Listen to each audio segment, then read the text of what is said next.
ممكن الفيديو ده يتعمل له بلوك، ولكن هل الشواذ كانوا سبب في ظهور أمراض جنسية؟ ظهور.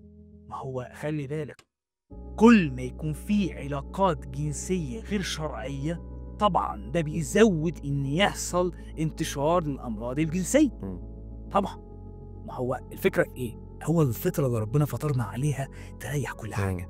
هو راجل ما فيش علاقة جنسية غير مع زوجته، وزوجته ما فيش راجل في حياتها غير مراته، فالموضوع خلاص، ما فيش أي حاجة غريبة هتيجي طب بتعمل إيه لمّا للراجل. تتعرّض في الموقف ده في الحياة؟ بمعنى إيه؟ ال حد يكون آه. أنا دكتور، بمعنى إيه؟ أنا لا باحاكم الناس ولا باحاسبهم ولا باعاقبهم، إمم. أنا راجل بس بالفت نظر إن ده بييجي بسبب كذا، وده مشاكله كذا، ده كذا، ممكن كذا. يكونش مريض بيقول لك أصلًا.